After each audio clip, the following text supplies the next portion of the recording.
Salve a tutte e a tutti! Oggi prepareremo una torta salata fantastica con spinaci e formaggio spalmabile che abbiamo fatto qualche video fa. Vi lascio qua il link per guardarlo perché è davvero buonissimo e si adatta anche a preparazioni come queste, quindi in una torta salata o per esempio una focaccia o una pizza.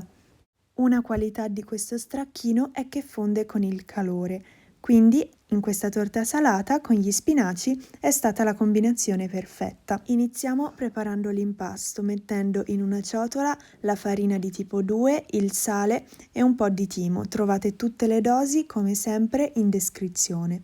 Aggiungiamo l'acqua di cottura degli spinaci o acqua semplicemente e olio di oliva. Mescoliamo tutto con una mano, con la punta delle dita oppure con un cucchiaio. Dopodiché iniziamo ad impastare. Dovremo radunare tutta la farina. Dovremo ottenere un impasto omogeneo, liscio e abbastanza elastico. Dopo circa 5-7 minuti avremo radunato tutta la farina sulla ciotola ed impastato bene, quindi possiamo lasciare per una decina di minuti l'impasto a riposare. In frigo, coperto oppure a temperatura ambiente. Passati 10-15 minuti mettiamo un po' di farina sul piano così da stendervi la pasta con un matterello. Anche quest'ultimo leggermente infarinato. Iniziamo a stenderla con un po' di pazienza cercando di dargli la forma che preferiamo. Io opterò per una forma rotonda. Dovremo stenderla fin quando non otterremo un disco abbastanza fine e soprattutto che sia di spessore uguale più o meno in tutti i suoi punti. Raggiunto questo risultato, mettiamo la pasta in uno stampo massimo di 22 cm di diametro. E adesso ci occupiamo di preparare il ripieno. Quindi sformiamo lo stracchino, vi lascio di nuovo il link al video. E ci prepariamo gli spinaci, ben scolati e sgocciolati dall'acqua in eccesso. Aggiungiamo un cucchiaino di sale, un cucchiaino di pepe e se vi piace un pochino di peperoncino o qualche altra spezia o d'odore. Tritiamo dentro anche 2 o 3 pomodori secchi e olive in abbondanza. Vi consiglio quelle nere della varietà Kalamata, però anche quelle verdi vanno bene.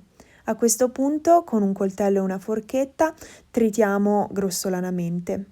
Nel caso in cui ce ne fosse bisogno, strizziamo ulteriormente gli spinaci dall'acqua e poi li portiamo in abbondanza dentro alla pasta. Ora entra in gioco lo stracchino vegano che abbiamo fatto, quindi lo tagliamo e ne prendiamo a grandi tocchi e lo aggiungiamo sopra gli spinaci mescolandolo abbastanza casualmente. Questa volta, apposta per la torta salata, l'abbiamo fatto ancora più morbido e più facilmente spalmabile, quindi troverete tutte le indicazioni nel video. Aggiungiamone in abbondanza e poi mescoliamo abbastanza casualmente. Questa torta salata si potrebbe benissimo fare anche con la ricotta di mandorle che abbiamo fatto, quindi vi lascio il video anche di quella. Io però, ad essere sincera, l'ho preferita in questa versione, quindi con lo stracchino. La ricotta la uso solitamente per le preparazioni dolci, quindi i cannoli.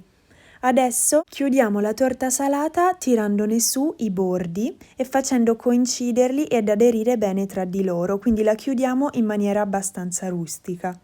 L'importante è sigillarla bene e far aderire bene i bordi tra di loro in maniera tale che non si apra durante la cottura. Adesso è arrivato il momento di portarla in forno e cuocerà a 180 gradi per circa 25-30 minuti, controllando di tanto in tanto.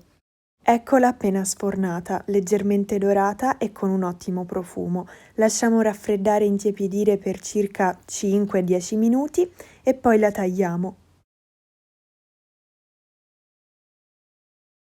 Il ripieno è ben compatto nonostante la cremosità dello stracchino. Il profumo è tale da far venire fame, quindi ne tagliamo subito una fetta e assaggiamo finalmente. È davvero buonissima, calda, ma inaspettatamente da fredda riesce ad essere ancora più buona.